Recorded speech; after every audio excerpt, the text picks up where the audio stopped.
کسی شخص نے اپنی بیوی کو 3 طلاقیں لکھ کر دیں، اس کے والد کو بھی بھیجیں، اس کے بھائی کو بھی بھیجیں، لیکن اب یہ کہتا ہے کہ میں نے تو طلاق دی نہیں، سب غلط بیانیاں۔ دیکھیں، جب تحریری طلاق ہوتی ہے تو اس کے لیے ضروری ہوتی ہے کہ جس نے تحریر بھیجی ہے یا تو وہ اس کا اقرار کرے کہ یہ میری ہی تحریر ہے، تب طلاق ہوتی ہے، یا پھر آپ کسی دلیل سے ثابت کر دیں کہ تیری تحریر ہے، تب ثابت ہوگی۔ ورنہ اس طرح کے میرے پاس کیسز آئے ہیں، ایک شخص تھا، اس کا دوست بیٹھا ہوا تھا، وہ واش روم چلا گیا، اس نے اس کے واٹس ایپ میسج پہ اس کی بیوی کو 3 طلاقیں لکھ دی کہ میں تجھ سے ناراض ہوں، 3 طلاقیں لکھ کر رکھ دی۔ اب وہ میسج وہاں پہنچا، وہاں کوہرام مچ گیا، اور یہ دوست کو بتایا بھی نہیں۔ اب یہ جب وہاں پہنچا تو وہ تو جی ہنگامہ مچا ہوا ہے، رونا پیٹنا مچا ہوا ہے کہ تم نے میسج کیا بھی، میں نے تو کوئی نہیں کیا، دیکھو ذرا، دیکھو تو میسج موجود۔ اب یقینی سی بات ہے کہ اسی کے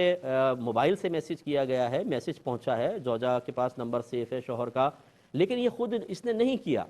تو یہ طلاق نہیں ہوگی۔ اسی طرح اب یہ جیسے مسئلہ ہے کہ اگر یہ 3 جگہ طلاق پہنچی ہے تحریری طور پر، اور یہ کہتا ہے یہ تحریر میری نہیں ہے، یا میں نے نہیں لکھی، کسی اور نے لکھی ہے، تو یہ طلاق نہیں ہوگی۔ لیکن اگر آپ کسی طرح ثابت کر دیں، مثال کے طور پہ 2 گواہ یہ کہیں نہیں ہمارے سامنے طلاق لکھ کر اس نے بھیجی تھی،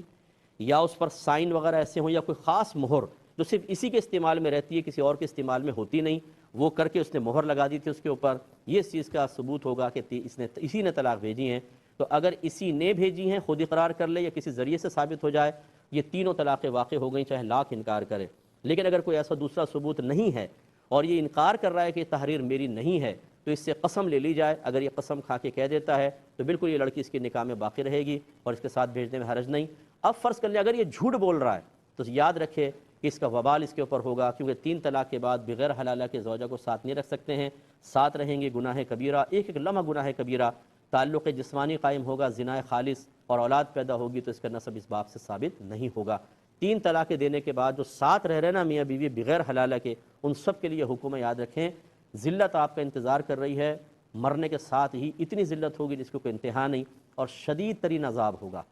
ایسی چلتے پھرتے کسی سے مسئلہ معلوم کر کے 3 طلاقوں کو ایک بنا لینا، یا ہوئی نہیں جی 3 طلاقیں، بالکل غلط ہے۔ صحابہ کرام کا اجماع ہے کہ ایک وقت کی 3 طلاقیں 3 ہوں گی۔ ائمہ اربعہ، امام اعظم، امام شافعی، امام مالک، امام احمد بن حنبل متفق ہیں، 1500 سال کے بڑے بڑے فقہاء اس پر متفق ہیں کہ ایک وقت کی 3 طلاقیں 3 ہی ہوتی ہیں۔ اس لیے اس کے 3 طلاق کے بعد جو بڑی خوشی سے اپنے ساتھ رہ رہے ہیں، ایک بہن نے لکھا میرے شوہر نے 3 طلاقیں دیں اور پھر ہم نے بچوں کی خاطر کمپرومائز کر لیا اور بغیر حلالہ کے ہم ساتھ رہ رہے ہیں اور بڑی ہنسی خوشی رہ رہے ہیں، تو مفتی صاحب اس کا کیا حکم شرع ہوگا؟ بہن یہ ہنسی خوشی بڑی وقتی اور عارضی ہے، خوب ہنسے، خوب خوش ہوں۔ جو اللہ کے دین کا مذاق اڑائے، جو اللہ کے احکامات کو پاؤں تلے مسل دے، جو اللہ تعالیٰ کے احکامات کو پس پشت پھینک کر یہ چاہے کہ مجھے حقیقی خوشی اور عزتیں حاصل ہوں، کبھی بھی نہیں ہو سکتی۔ اس دنیا کے اندر تو شاید آپ کو راحت مل جائے، لیکن مرنے کے بعد جو عذابات کا سلسلہ شروع ہونے والا ہے اس کا تصور بھی نہیں کر سکتے۔ اس لیے عقل کے ناخن لینے چاہیے۔